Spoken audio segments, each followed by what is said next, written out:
वंचनी वाटारकरांचे जयभाव मंडळी. वाऱ्याचा वेग मोजता येतो कारण इथे सगळे अट्टल आहे. वाऱ्याचा वेग मोजता येतो कारण इथं अट्टल आहेत. सत्य जागा जर किती असू द्या, जयभाऊच आमचे विठ्ठल आहेत.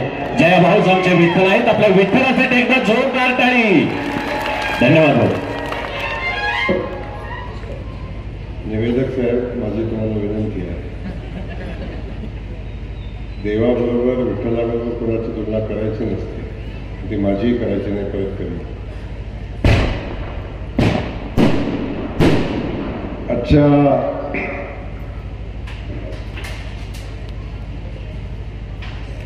वाटार केवळीच्या दृष्टीने आणि खऱ्या अर्थानं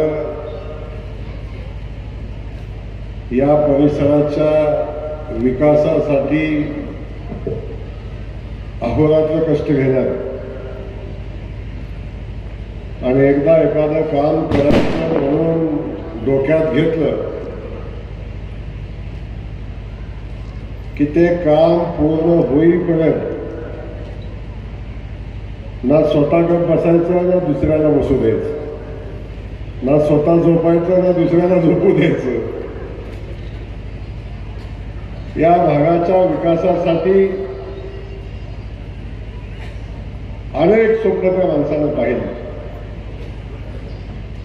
आणि त्या माणसाच्या काही कामांच्या सगळे म्हणणार नाही, अजून खूप काय करायचं. काही कामाच्या स्वप्नपूर्तीचा आजचा दिवस आहे. काकांनी या गावामध्ये एक PSC व्हावी, शासकीय दवाखाना व्हावा, हॉस्पिटल व्हावं म्हणून एक संकल्प केला आणि तो संकल्प केल्यावर त्याचा फॉलोअप किती करावा हे काकांच्याकडून शिकावं. का मीच शिकले काकांच्याकडून. मगाचपासून आपण जे बोलला की गुरु शिष्याचं नातं आहे.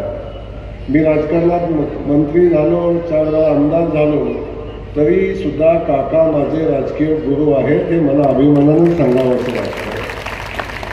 त्याला कारण तसंच आहे. अनेक गोष्टी काकांच्याकडून शिकण्यासाठी. काकांच्याकडून कामाचा फॉलोअप शिकतोच, पण कार्यकर्त्याचा सन्मान कसा करायचा, त्याच्या सुखदुःखात सहभागी कसं व्हायचं, त्याच्या अडचणीला उभं कसं राहायचं. आणि हे सगळं करत असताना फक्त मातीचं आणि लग्नाचं राजकारण नाही करायचं. हे करत असताना विकासाचं पण राजकारण करायला लागतं. ही भूमिका घेऊन अनेक गडी बघा, मातीला चुकत नाही, लग्नाला चुकत नाही आणि कामाला कधी घावत नाही, असे वेळी असतात. पण काका चारही बाजूनं काम करणारा नेता आणि या नेत्यासोबत मला जिल्हा परिषदेमध्ये काम करायची संधी मिळाली आणि काकांचा परिस्पर्श माझ्यासारख्या कार्यकर्त्यासोबत लागला. आणि मी फक्त कौतुक म्हणून सांगत नाही, हे वास्तवमध्ये मी आपल्या सगळ्यांच्या समोर सांगतो की जिल्हा परिषदेमध्ये काम करत असताना काकांची काम करण्याची पद्धत मी अनुभवली. त्यातून बरंच काय घेता आलं. अशा एका नेत्याच्या स्वप्नपूर्तीचा आजचा दिवस आहे. हॉस्पिटलचं तर झालंच झालं. आज PSCचं उद्घाटन झालं.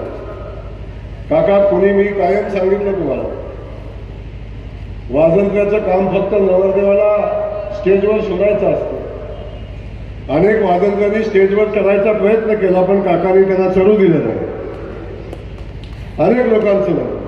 अरे ते PSC व्हावी म्हणून काकांनी किती फॉलोअप केला. मी त्याच्यामध्ये साक्षीदार आहे. मी ते काम व्हावं म्हणून प्रयत्न केलं. पण भूमिपूजनाच्या वेळी काका पुन्हा पॅनिक झाले. भाऊ ते भूमिपूजन करतात, म्हणजे काळजी करू नका, उद्घाटनाच्या वेळी ते दिसणारच नाही. एका बाजूला हे एवढं मोठं भव्य असं एवढ्या छोट्याशा गावाला भव्य असं हॉस्पिटल उभं राहतं आणि दुसऱ्या बाजूला काकांनी दुसरं एक स्वप्न बघितलं होतं की माझ्या गावामध्ये आणखी एक विकास सेवा सोसायटी, माझ्या कार्यकर्त्यांना, माझ्या सहकार्याला भाव देण्यासाठी एक विकास सेवा सोसायटी व्हावी. आणि त्या सोसायटी होणं तसं सोपं नव्हतं, पण काकांचं सर्वदूर असणारे संबंध, काकांचं कामाचा फॉलोअप घेतो पण अधिकाऱ्यांशी असणारे संबंध, राजकारणामध्ये अनेक पक्षाच्या पलीकडे जाऊन जपलेली नाती ही काकांची शक्ती आहे, ही काकांची ताकद आहे. नाहीतर आज नितीन काका स्टेजवर आपण बसला, काका माझ्याकडे पहिल्यांदा आले की आता फडणवीस साहेबांना सांगायला लागतं की आमच्या सोसायटीला मान्यता द्या म्हणून, नाहीतर राजकीय विरोध होईल, ते होऊ देणार नाही. अशा पद्धतीची परिस्थिती सांगायला काका माझ्यासमोर आले. तेव्हा मी काकाला पहिलं विचारलं की जिल्हा बँकेने एनओसी दिली का, कारण मला वाटतच नव्हतं की जिल्हा बँक याला एनओसी देईल. पण हे दिव्य पार पाडण्याचं काम काका जे मला जमलं नाही ते तुम्ही केलं. त्याचं जिल्हा बँक सहजासहजी कुणाला एनओसी देईल असं मला वाटत नाही. पण काकांनी त्या कुटुंबाशी एक नातं जपलं आणि ते तात्यांच्या पासून जपलेलं नातं आज अखेर जपलं. म्हणून काका तुम्हाला बँकेची एनओसी मिळाली, नाही तर बघा आम्ही मंत्री झालो तर बँकेने सत्कार करण्यात आला, बाकी 2 मंत्र्यांना झाला. पण विषय तो नाही आहे, मी भाग्य सांगतो हे नातं जपलं. कदाचित मला जमलं नाही जपायला, पण ते काका तुम्ही जपलं. म्हणून काका आज आपण बघताय. काकाने मला सांगितलं आणि मी फडणवीस साहेबांच्या सोबत काकाला गाडीत बसून घेतलं आणि सांगितलं, आणि साहेबांनी फोन केला. 2 दिवसाच्या आत काकांच्या विकास सेवा सोसायटीचं मान्यता आली. काकाचा फोन आला की माझा पहिलाच विषय असतो काकांनी काय सांगितलं. फोन उचलायच्या आधी मी विचार करतो की काकाने काय काम सांगितलं होतं, आणि काकाचा फोन आला मला वाटलं आता बँकेचं काय सोसायटीचं काय झालं म्हणून आला असेल. पण काकाने पूर्ण सांगितलं, भाऊ तुमचे खूप खूप आभारी आहे, फडणवीस साहेबांचे आभारी आहे की माझ्या सोसायटीची मान्यता आलेली आहे. असा हे स्वप्नपूर्तीचा दिवस आहे. आजच्या या काकांच्या स्वप्नपूर्तीच्या, त्यांच्या सहकाऱ्यांच्या स्वप्नपूर्तीच्या दिवशी आपल्या कार्यक्रमाला उपस्थित असलेले आणि ज्यांनी आता आपल्याला मार्गदर्शन केले ते प्रोटोकॉलप्रमाणे आमचे जिल्हाध्यक्ष. कारण भारतीय जनता पक्षाचा प्रोटोकॉल असा आहे की जिल्हाध्यक्ष हा आमच्या दृष्टीनं सगळ्यात प्रमुख व्यक्ती जिल्ह्यामध्ये असतो. वास्तविक त्यांचं भाषण माझ्यानंतर गेलं कोण आला, हे सगळ्यांना सांभाळताना जिल्हाध्यक्षांना सांभाळायचं असतं. ते जिल्हाध्यक्षांना या ठिकाणी धैर्यशील दादा या ठिकाणी उपस्थित आहेत. आपल्या सगळ्यांसोबत काकांच्या राजकीय घडामोडीचे साक्षीदार, तात्यांच्या पासून आजपर्यंत काकांच्या सोबत, काकांच्या सुखदुःखात उभे राहिलेले सगळं अख्खं पाटील कुटुंब आहे. पण त्यांचे प्रतिनिधी या ठिकाणी आलेले आमचे आदरणीय नितीन काका, त्यासोबत या ठिकाणी आपण सगळ्यांनी प्रचंड प्रयत्न करून अनेक दिवसापासूनचा संघर्ष, अनेक अडथळे पार करून आपण ज्या नेतृत्वाला या विभागाचं आमदार केलं, त्या कर्तृत्वानं युवकाला आपण आता आमदार केलं, ते माझे मित्र सन्माननीय मनोज दादा या ठिकाणी दुसरे आमचे मित्र आहेत की ज्यांनी त्याग केला आणि सगळ्यांनी मिळून मनोज दादांच्या उमेदवारीच्या पाठीशी उभं राहण्याचा निर्णय घेतला. ते आमचे रामकृष्णजी वेताळ साहेब. दुसरे माझे मार्गदर्शक राजकीय घडामोडीमध्ये मला कायम मार्गदर्शन करणारे आमचे संपतराव दादा हे या ठिकाणी उपस्थित आहेत. पालीचे आमचे तात्या, पलीकडे आमचे महेश बाबा जाधव, सागर शिवदास, पलीकडे आमचा संजय घोरपडे, सगळेच आमचे सहकारी. यासोबत या बाजूला बसलेले आमचे वासुदेव काका, त्याच्यासोबत माझे मागे बसलेले आमचे सगळेच सहकारी, सगळे पत्रकार बंधू, आपण या ठिकाणी उपस्थित असलेले सगळे ज्येष्ठ श्रेष्ठ युवक जे काकांच्यावर मनापासून प्रेम करतात, हे सगळेच आपण बंधू, ज्येष्ठ नागरिक, या ठिकाणी उपस्थित असलेल्या आमच्या सगळ्याच लाडक्या बहिणी, मनोरंजनाने सांगितल्या बहिणींच्यामुळे आम्ही इथं बसलोय. त्यामुळं बहिणींच्यासाठी एकदा जोरदार टाळ्या वाजवा आपण. ज्यांना पाठीशी एवढ्या बहिणींचं बळ असतं ना, त्याला अडचण येत नाही. तर तुमच्या सगळ्या बहिणींच्या पाठबळावर आमचा भाऊ, तुमचा सगळ्यांचा भाऊ आज या राज्याचा मुख्यमंत्री म्हणून बसला आहे. तो देवेंद्र भाऊ आपल्या सगळ्यांच्या आशीर्वादाने बसलेले मुख्यमंत्री. या सगळ्यांचं, आपल्या सगळ्यांचं मनापासून या ठिकाणी मी स्वागत करतो. आणि काका, आज मला वाटतं काकाला मनापासून आनंद झाला. या गावामध्ये येत असताना या भागामध्ये परिसरामध्ये येत असताना आपण सगळ्यांनी बघितलं असेल प्रचंड ताकदीने एक एक माणूस जोडलं, एका एका माणसाचं नातं जपलं. गावखेड्यामध्ये आपण बघितलं असेल तर अगदी एखाद्या गावातल्या शेवटच्या घरापर्यंत पोचण्याचं काम, माणसं जोडण्याचं काम, त्या गावामध्ये विकास काम नेण्याचं काम, या सगळ्या गोष्टी काकाने आपल्याला केलेल्या आहेत. काका फक्त आमच्यासोबत राजकीय संबंध जोडतात असं नाही, काकांच्याकडून घेण्यासारखा दुसरा कोणी कुठला असेल, सत्ता असू नसू, पण अधिकाऱ्यांच्या सोबत काकांचा असणारा जो रास्ता, जे संबंध आहे, अधिकाऱ्यांच्या सोबत कसे संबंध डेव्हलप करायचे असतात, तेव्हा सत्ता असली नसली तरी सुद्धा काकांच्या सोबत अधिकाऱ्यांचे संबंध हे खूप चांगले संबंध असतात. त्यामुळं अनेक गुण काकांच्याकडून घेण्यासाठी हा सगळा जनसंग्रह आपण बघतोय. काकांनी जवळजवळ गेल्या 30-32 वर्षाच्या राजकीय कारकिर्दीमध्ये ही जोडलेली सगळी माणसं जोडलेला सगळा संग्रह आपण सगळ्यांनी बघताय. आणि कायम जिथं आहे तिथं निष्ठेनं काम करायचं, ज्या नेत्यासोबत आहे त्या नेत्यासोबत निष्ठेनं काम करायचं, ही काकांची कायमची भूमिका. आपण सगळ्यांनी बघितलं असेल शंकरराव जगताप जेव्हा या विभागाचे नेते म्हणून काम करत होते त्यावेळी आपण सगळ्यांनी अनुभवलं असेल अण्णांच्या कारकिर्दीमध्ये त्यांच्या पाठीशी सावलीसारखे उभे राहणारे आमचे काका. त्यांच्या सुखदुःखात किंबहुना ते जिवंत आहेत तोपर्यंत काकांनी कायम त्यांच्या पाठीशी उभं राहून त्यांना पाठबळ देण्याचं काम केलं, त्यांच्यासोबत राहून काम करायचं काम केलं. त्यामुळं आज हा जनसंग्रह आपण सगळेजण बघतोय तो या काकांच्या निष्ठेचा विषय आहे. त्याच्यानंतरचे कालखंड आपण बघितलं असेल, काका काँग्रेससोबत काम करत होते आणि काँग्रेस पक्षासोबत काम करताना असताना मगाशी आमच्या नितीन काकांनी सांगितलं की आम्ही सांगितलं होतं की काका काँग्रेसमध्ये काय राम राहिलेला नाही, जिथं काही ताकद मिळणार नाही. पण काका भीमराव काका आमच्यासोबत आम्ही काँग्रेसमध्ये असतानाच होतो, भाजपमध्ये आलो नाही. काँग्रेसमध्ये जरी तिकडे असले तरी सुद्धा आमच्यात पक्षाचं अंतर कधी सुद्धा नव्हतं आणि अशी कुठली आचारसंहिता आमच्यामध्ये नव्हती.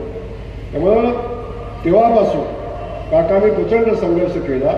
पण काँग्रेसमधनं अपेक्षित ताकद, अपेक्षित बळ आमच्या काकाला मिळालं नाही तरी सुद्धा काकांनी कधी काँग्रेसची प्रतारणा केली. जेव्हा काँग्रेसनंच त्यांच्यासोबत प्रतारणा केली तेव्हाच आदरणीय काकांनी भारतीय जनता पक्षासोबत येण्याचा निर्णय घेतला. आणि येत असताना आपण सगळ्यांनी बघितलं या गावाच्या, या भागाच्या, या परिसराच्या किंबहुना या तालुक्याच्या प्रत्येक विकास कामात काकांचं बारकाईनं लक्ष असतं. आणि हे लक्ष देत असताना कायम विकासाच्या कामासाठी पुणा असो, मुंबई असो, गोराटवाडी असो, जिथं जमेल तिथं काका पोचलेले आहेत. मला इथं पत्र दिलं तर काका तिथं थांबत नाही. मी इथनं सातारा झालं की लगेच काका असतात, तेवढं फोन लावा की आपलं ते कालचा विषय. तिथं मी पुण्यात गेलो तर तिथं भाऊ तेवढा फोन करायला लागतो, इथंच आहे ते काय दिसते अधिकारी आपल्याला. तिथनं मुंबईत गेलो तर काका पोचलेलंच आहे, तेवढं मुख्यमंत्र्यांना बोलायला लागते, सांगायला लागते. अगदीच काय झालं चला की सचिवाच्या इकडे जाऊन आपल्याला करायला लागतं. एवढी चिकाटी मी नाही वाटत की माझ्या आयुष्यात कुठल्या राजकीय नेत्याकडे बघितलेली आहे. प्रचंड चिकाटी, हातात घेतलेलं काम संपवायचं, ती भूमिका घेऊन काम करायचं, एक काम कुठलं शिकायचं. म्हणून मी कायम काकाला गुण का म्हणतो तर काकांच्याकडून हे गुण घेण्यासारखे असतात. आणि मी तर हे म्हणणारा कार्यकर्ता आहे की प्रत्येक माणसाकडे काही गुण असतोच, तो त्याच्यामध्ये तो चांगला गुण असतो. तर माणूस किती मोठा छोटा याच्यावर ते ठरत नाही, पण प्रत्येक माणसात एक चांगला गुण असतो. तो गुण आत्मसात करून आपण पुढे गेलो तर मला वाटतं आपल्याला पुढे जायचा मार्ग मोकळा होतो, सोपा होतो. हे या निमित्तानं मानणारा मी कार्यकर्ता आहे. पण आपल्या सगळ्यांना या ठिकाणी मी मनापासून धन्यवाद देणार आणि आपल्या सगळ्यांना विनंती करणार की काकांच्या सारख्या नेतृत्वाला बळ देणं ही आपल्या सगळ्यांची जबाबदारी आहे. काकांच्या पाठीशी उभं राहणं ही आपल्या सगळ्यांची जबाबदारी आहे. कारण अशी माणसं खूप कमी मिळतात, अशी माणसं समाजामध्ये खूप कमी असतात. त्यामुळं अशा माणसाला जर आपण वाढवलं यांच्या पाठीशी उभं राहिला तर खऱ्या अर्थानं चांगल्या पद्धतीचं समाजकारण, विकासाचं समाजकारण होतं. तर एक कार्यकर्ता घडवायला 10-20 वर्ष लागतात, तरी सुद्धा तो कार्यकर्ता घडतो का नाही घडतो आपण सगळ्यांनी अनुभवलं. माझी या भागातल्या सगळ्यांना विनंती आहे. दुसऱ्या एका गोष्टीसाठी मी आपल्या सगळ्यांना धन्यवाद देणार आहे. आपण सगळ्यांनी इथं अनेक कार्यक्रम झाले, या ठिकाणी मी अनेकदा भाषण केलं, पण प्रत्येक वेळी मी इथं आल्यानंतर तुम्हाला एकच सांगितलं होतं की इथलं नेतृत्व बदलावे लागेल आणि या भागाचा, या परिसराचा विकास करायचा असेल तर विकासाची आस असणारा, विकासाची गरज असणारा किंवा विकासासाठी काम करणारं एक नवं नेतृत्व आपल्याला उभं करायला लागेल आणि आपल्याला भाकरी फिरवायला लागेल. मी इथंच सांगितलं, बरोबर आहे ना? आपल्या सगळ्यांना मी मनापासून धन्यवाद देईन की आपण सगळ्यांनी तो शब्द पाळला आणि या करार उत्तरमध्ये आपण परिवर्तन केलं. आणि हे परिवर्तन करत असताना आपण बघितलं, मी काय शब्द दिला होता तुम्हाला, सगळ्या ज्या ज्या गावात जायचं त्या त्या गावात प्रत्येकाचं एकच सांगलं, भाऊ काही बी करा पण एकच द्यायला लागतोय.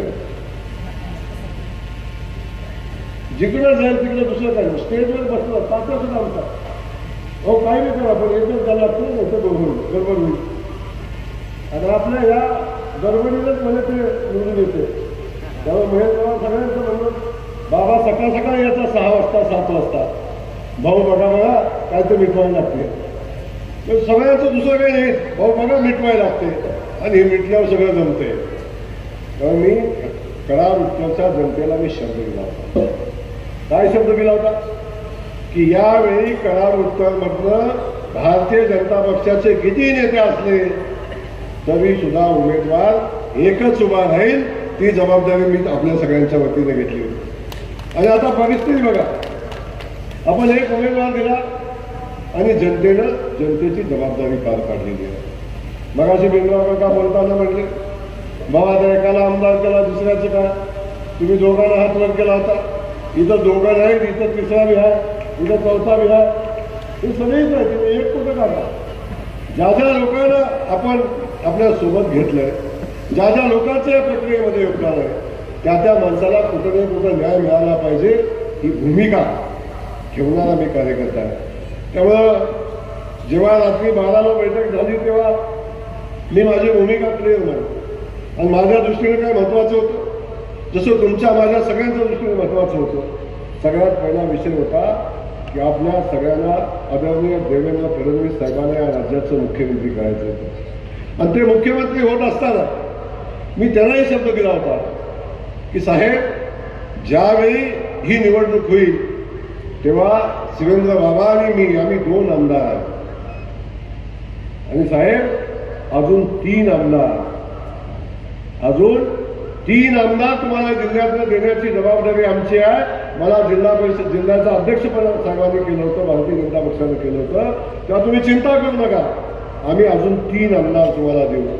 साहेबांना विश्वास बसत नव्हता, पण या जिल्ह्यामध्ये फिरून टाकतील आम्ही गावागावामध्ये जाऊन. तुम्हाला माहिती आहे या भागातलं एक गाव चुकलं नाही की जिथं जयकुमार गोरे गेला नाही किंवा माझे सगळे सहकारी गेले. म्हणून दादांनी पिंजून काढला अख्खा मतदारसंघ, धैर्यशील दादांनी पिंजून काढला मतदारसंघ, सगळ्या सहकार्याने पिंजून काढला मतदारसंघ.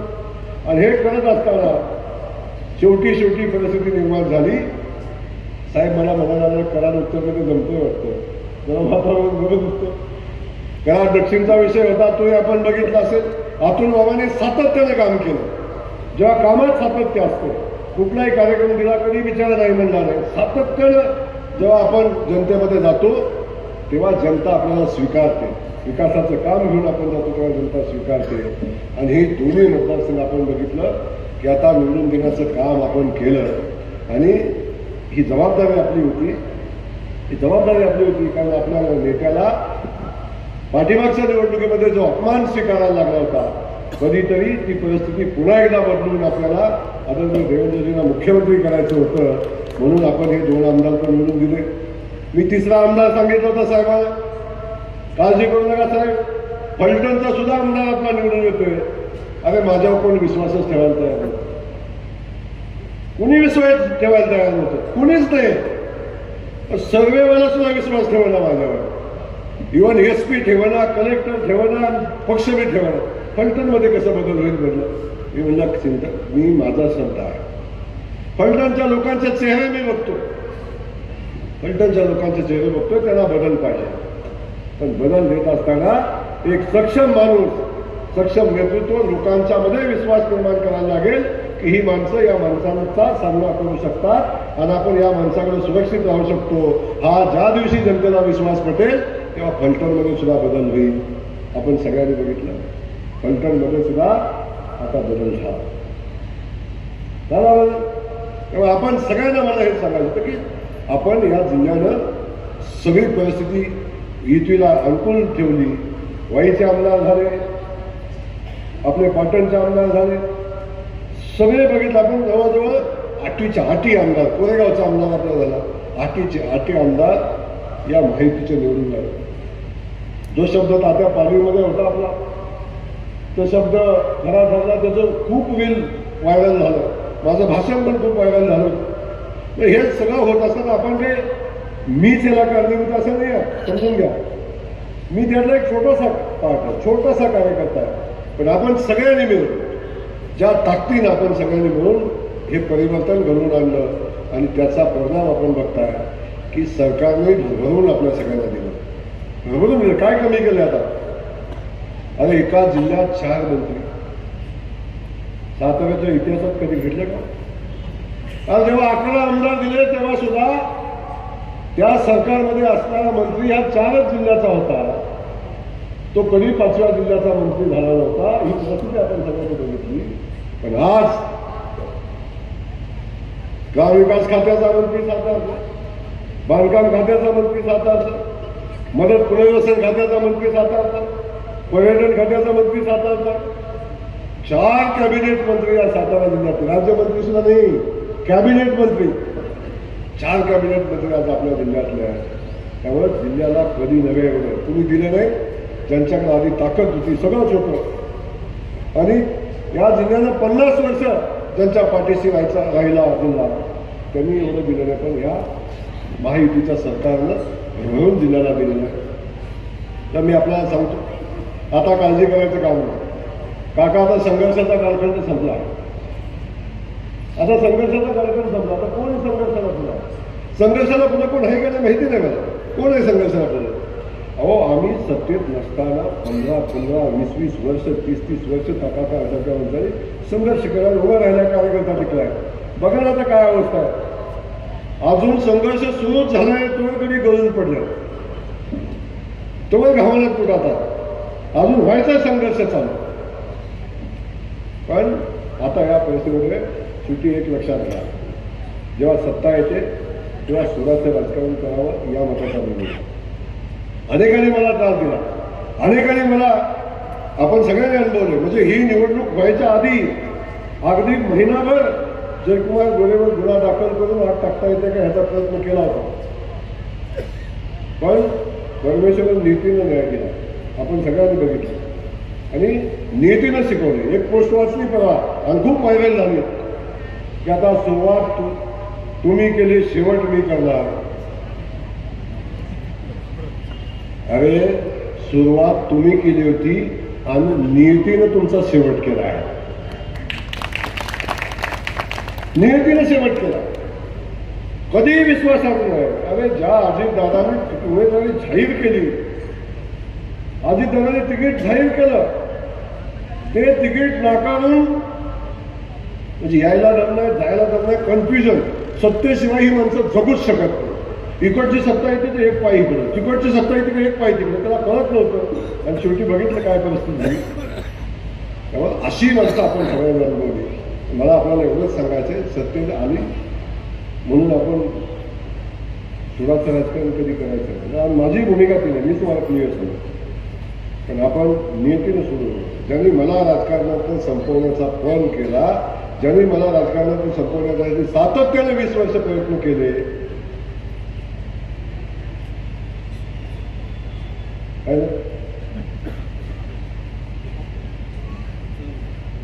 मी मागे एवढं सांगितलं की मला यमानं फरमान काढलंय. यमानं देवानं काय काढलंय? यमानच काढलाय. जिहाद काय काढलाय?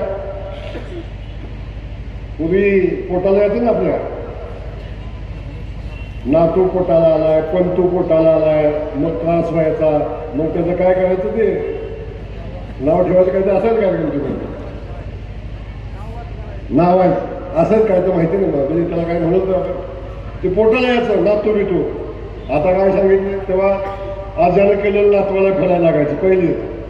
आता यमानं काय सांगितलंय, जोपर्यंत यानं केलेलं पाप फिटत नाही तोवर स्मशानभूमीत न्यायचं नाही.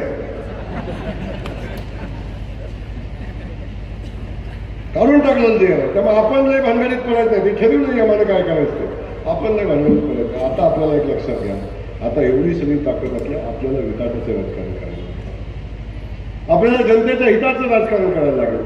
अरे एवढं सगळं असताना सुद्धा आजही कराड तालुक्यातली काही गावं आहेत त्या गावाला पाणी नाही मिळत आहे. मान गटासारखा माझा मतदारसंघ आपण बघितलं, पृथ्वीच्या अंतापर्यंत त्या भागात पाणी येणार नाही अशा पद्धतीची परिस्थिती होती. त्या भागामध्ये आपण पाणी घेऊन गेलो. 70% भागात आज पाणी आहे. 4 कारखाने पाचव्याचं काम चालू आहे. 5-5 साखर कारखाने मान खटावच्या मातीत स्वप्नात होतं का कधी, तिथं होत आहे. आणि असं असताना आमच्या या भागात शामगावला पाणी नाही. नीतीनं झाप त्याला बघितलं. शामगावमध्ये येऊन तत्कालीन आमदार म्हणजे मी पाणी देऊ शकत नाही, जे देतोय त्यांना त्यांच्याकडे जावा. जनतेनं त्या दिवशी निर्णय केला, जो पाणी देतोय त्याच्याकडे चाललोय, काळजी करू नका. आणि आता बघितलं आपण काय करतो. माझं आपल्याला सगळ्यांना एवढंच सांगणार, आता आपल्याला विकासाचं राजकारण करायचं झालं. तुम्ही काय केलं, कुणी पाप केलं हा त्याचा विषय आहे. आता आपल्याला या भागाचं, या मतदारसंघातलं अनेक पाण्याच्या योजना आहेत, अनेक विकासाची कामं आहेत. आणि हे सगळं करत असताना या सगळ्या योजना पुढे घेऊन जायला लागतील. कोणतरी काकामध्येच म्हणतं, काकामध्ये सांगत कोणतं म्हणलं उर्वरित मी डायरेक्ट पाईपलाईन टाकतो, कोंबडवाडीचं पाणी डायरेक्ट इथं येऊच देत नाही, पुढे घेऊन चाललोय. ही आग लावायची संख्या जास्त आहे, आग लावायची संख्या जास्त आहे. आणि जयकुमार गोरे आणि पाणी हे समीकरण आहे. आणि जयकुमार गोरे हा फक्त माझ्या मतदारसंघापुरता मर्यादित नाही आहे. या पृथ्वी तलावर ज्या ज्या ठिकाणी पाण्याची आवश्यकता असेल, जिथं मी काहीतरी करू शकतो त्या त्या ठिकाणी जाऊन मी काम करेन पाण्याचं. कुणाचा तोंडाचा घास काढण्याची अवलादच नाही माझी. त्यामुळे या भागाला जिथं पाणी लागतं तिथं देणार, माझ्या भागालाही पाणी देणार, तिथं कुठं कमी पडणार नाही. पण कोणीतरी येतं, कोणतरी सांगतं, काय चर्चा करता, विषय सगळा बाजूला ठेवा, काही नाही. त्यामुळे राहिलेल्या सगळ्या गावांना पाणी द्यायचं. पालीमध्ये आपण बघितलं पाण्याची योजना, धनगरवाडी आपल्या खंडवाडीच्या योजनेचं काम आहे, ते अंतिम टप्प्यात आलं. अजून काही गावं राहतात, पालीचं ते हेड वाढवायचं, हेडही वाढवायचं आपल्याला, त्याचाही निर्णय आपण टाकून घ्यायचा. उद्या बैठक आहे कोणी, मी बोलतो तो विषय. बाकीचे अनेक विषय असे आहेत की जे आपल्या इथं विषय सोडवायचे आहेत. आजही आपण बघतो जिल्हा एवढा समृद्ध जिल्हा असताना जेवढा विकास व्हायला पाहिजे तो MIDC तेवढ्या ताकदीने यायला पाहिजे, कारखाने उभे राहायला पाहिजे तेवढ्या ताकदीने राहताना दिसत नाही. या सगळ्या गोष्टी आपल्याला करायला लागतील. आणि सुदैवाने आता मी ग्रामविकास खात्याचा मंत्री, काका काळजी नका करू, मी ग्रामविकास खात्याचा मंत्री. एवढं दिलंय पक्षाला नाही, कोण देतो? मी काय महाराज आहे का? काय का महाराज? माझे वडील काय पंचायत समिती सदस्य आहेत, जिल्हा परिषद सदस्य, आमदार, खासदार, कोण आहे का? काही नाही. आपल्याला इतिहास भूगोल नाही. एका सामान्य शेतकऱ्याचं पोरग, एका रेशनिंग दुकानदाराचं पोरग बघता बघता लोकांनी 4 वेळा आमदार केलं.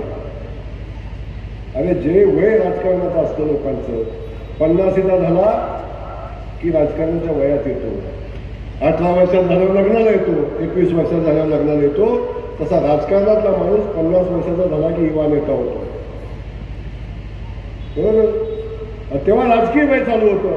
जेव्हा राजकीय वय चालू होईल तेव्हा जयकुमार गोरे 4 वेळा मंत्री झाले. अजून 50 व्हायचं आहे माझे, 50 व्हायचे. 4 वेळा आमदार झालो मी, 4 वेळा आमदार झालो आणि 50 व्हायच्या आत मी मंत्री झालो. एवढं भरभरून मला लोकांनी प्रेम दिले. किती संघर्ष असला तरी लोकांनी प्रेम दिले. भारतीय जनता पक्षाने आलेले देवेंद्रजी माझ्या विश्वास टाकला आणि ग्रामविकास खात्याचं मंत्री केलं. एका जिल्ह्यात 2 मंत्री शक्य आहे का? सांगलीला मंत्री नाही, कोल्हापूरला मंत्री नाही, सोलापूरला मंत्री नाही, पुणे ग्रामीणला मंत्री नाही आणि जिल्ह्यात 2 मंत्री. एवढं सगळं विश्वास पक्षाने आपल्यावर टाकला. तेव्हा काळजी करू नका. आपण पण पक्षाचं काहीतरी देणं लागतो. एवढ्या विश्वासाने आपल्याला जबाबदारी दिली तेव्हा त्याच ताकदीने आपण काम करू. तेव्हा आता ग्रामविकास खातं आपल्याकडे काळजी करायचं कामच नाही. प्रधानमंत्री सडक योजना माझ्याकडे आहे, मुख्यमंत्री सडक योजना माझ्याकडे आहे, तीर्थक्षेत्र माझ्याकडे आहे, घरकुल माझ्याकडे आहे, पाण्याचं माझ्या म्हणजे असं तोंडातलं काम काढलं ते माझ्याकडे नाही असं एकही काम नाही. प्रत्येक काम या खात्याच्या माध्यमातून केलं जातं. केंद्र सरकारच्या योजना पंचायत राजच्या माध्यमातून येतात तर सगळ्या या ग्रामविकास खात्याकडून केलं जातात. एवढं महत्वाचं खातं आज मला काम करायला दिलं. त्यामुळे सभामंडप मागायला, रस्ता मागायला काही अडचण नाही. त्यामुळे जे माझ्या कार्यकर्त्यांना एवढे दिवस भोगायला लागले, हा जयकुमार गोरे शब्द देतोय, जेवढं भोगलायला 15 वर्षात तो सगळा भोग या 5 वर्षात काढून टाकणार. काळजी नका. मला काय द्यायचं, मला माझ्यासाठी काय नाही, आपल्या सगळ्यांसाठी काम करायचं, त्या राज्यासाठी काम करायचं. म्हणून आपल्या सगळ्यांना मला एवढंच सांगायचं, हे सगळं आपण पुढे घेऊन चाललोय. तेव्हा आता आपल्याला सन्मानानं लागायला लागेल. सत्ता आली म्हणजे उतरू नका, मातू नका. आपल्याला सत्तेचा कैद बी येता कामा नये, याचा सगळ्यांनी विचार डोक्यात केला पाहिजे. लक्षात घ्या, मंत्री झाला म्हणजे शिंग नाही. मी कायम सांगतो मंत्री म्हणजे ते तर विठ्ठलाशीच तुलना करायला लागले. मंत्री झाल्यामुळे आम्हाला शिंग नाही आली. आणि मंत्रीपदाएवढं अनिश्चित काहीच नसतंय. पहिल्या दिवशी माझा सत्कार ठेवला त्या दिवशी मी सांगितलं की सारखं मंत्री मंत्री म्हणू नका. ही गाडी पुढे फिरते ना, हीच गाडी मागं शोधायला होती माझ्या.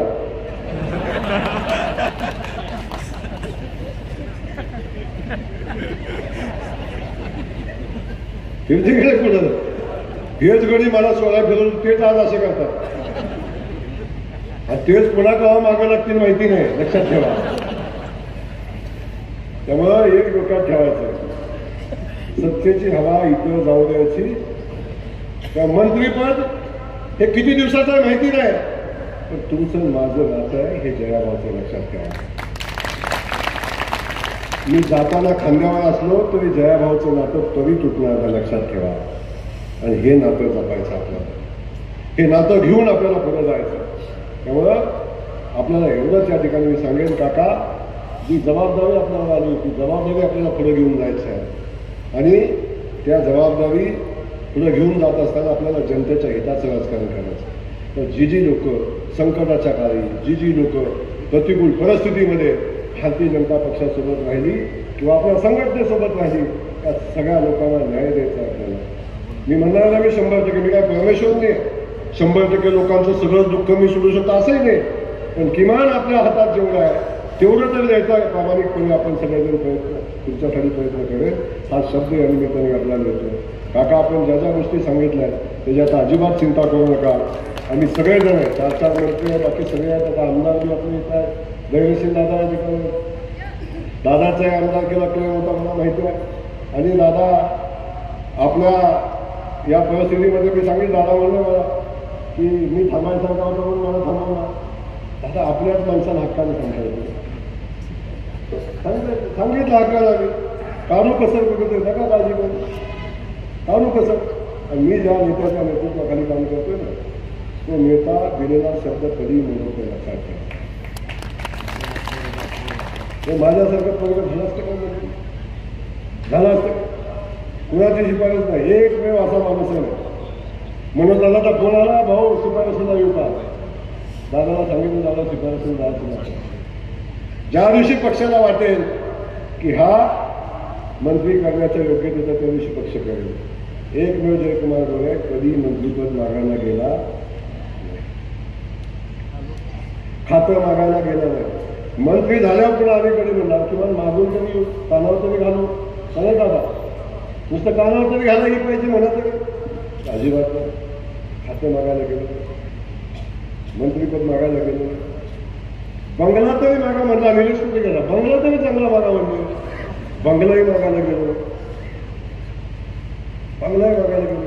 म्हणजे पालकमंत्री तरी करा म्हणून सांगा. साताऱ्याचं पालकमंत्री पण मागायला गेलो. पण मी इथनं सांगू का, मला सातारच्या पालकमंत्री पदापेक्षा मला सोलापूरचं पालकमंत्री पद मी मागितलं होतं का? मला लक्षात येतं ते मला पाहिजे होतं का? तर सोलापूरचा पालकमंत्री मी झालो तर मला विठ्ठलाची सेवा करता येईल, विठ्ठलाच्या पालखीची सेवा करता येईल. विठ्ठलाच्या पालखीचं नियोजन असतं ना, ज्या पालखीत जायला मी तडफडत होतो, देवाचं दर्शन घेताना धक्के खाल्ले, कोणीच मला त्या पालखीपर्यंत पोचता आलं नाही. त्या पालखीचं नियोजन करण्याची जबाबदारी परमेश्वराने माझ्यावर दिली. काय पाहिजे, काय पाहिजे सगळं ते एवढं सगळं मला माहिती नाही. एवढा संघर्ष झाला आणि एवढं पटापट सगळं मिळायला लागलं माहिती नाही का. बघितलं असेल तुम्ही 2 वर्षापूर्वी एवढा मोठा ॲक्सिडेंट झाला आणि त्या ॲक्सिडेंटमध्ये उभा राहील का नाही, आणि कधी म्हणलं आता गेलं, आणि आधी उठलो तरी म्हणलं आता तेवढ्या क्षमतेनं काम नाही करायचं, त्याला कसं जमल, आणि कधी म्हणजे असं तुम्हाला फक्त वाटतं की माझा ॲक्सिडेंट झाला. म्हणजे सगळं या संघर्षातलं आपलं इथंपर्यंत पोचलं. ह्या गोष्टी घडायच्या होत्या आणि पीडितांना, वंचितांना, शोषितांना न्याय द्यायचा होता, म्हणून जयकुमार गोयला देवाला वाचवलं, म्हणून वाचवलं. आणि म्हणून आपल्याला या ठिकाणी सांगतो की आपल्या सगळ्यांच्या आशीर्वादाने जे मिळालंय ते या भागाच्या, परिसराच्या, जिल्ह्याच्या, राज्यासाठी आपण सगळे मिळून मेहनत करू, कष्ट करू आणि अनेक दिवसाचा आपला जो बॅकलॉग राहिला तो आपण पूर्ण करू. एवढंच आजच्या दिवशी मी सांगेन. काका आपल्याला पुन्हा एकदा धन्यवाद देईन. जे काम आपण योजलेलं आहे, ज्या ज्या गोष्टी मला आपण सांगितल्या त्या सगळ्या गोष्टी आपण पूर्ण करायला नाही एवढं त्या ठिकाणी सांगेन. ज्या सोसायटीतनं आपण बघितलं, त्या सोसायटीतनं कर्ज वाटप केलं, सगळ्या गोष्टी झाल्या. आणि आता काय मला वाटतं ना तुमचं सोसायटीला आहे काकासोबत, जिल्हासोबत सगळं बरं चालू असतं काका तुमचं. म्हणून काकामध्ये बसून तुम्हाला मी इकडं बसून काका इकडं आलो, सगळं व्यवस्थित चालावं ही भावना आहे. एवढंच या ठिकाणी आपल्याला सांगतो. आणि आपण आम्हाला बोलवलं, एवढं प्रेम तुम्ही सगळेजण आमच्यावर करताय, त्यासाठी आपल्या सगळ्यांना पुन्हा धन्यवाद देतो. आणि असंच प्रेम राहू द्या, कायम आपल्या सेवेत राहण्यास शब्द देतो. थांबतो. जय हिंद, जय महाराष्ट्र. धन्यवाद, जय भाऊ, धन्यवाद. यानंतर कार्यक्रमाचा आभार व्यक्त करतात या नगरीचे सरपंच सन्माननीय सुनील कांबळे यांना विनंती, आपण कार्यक्रमाचा आभार व्यक्त करतात.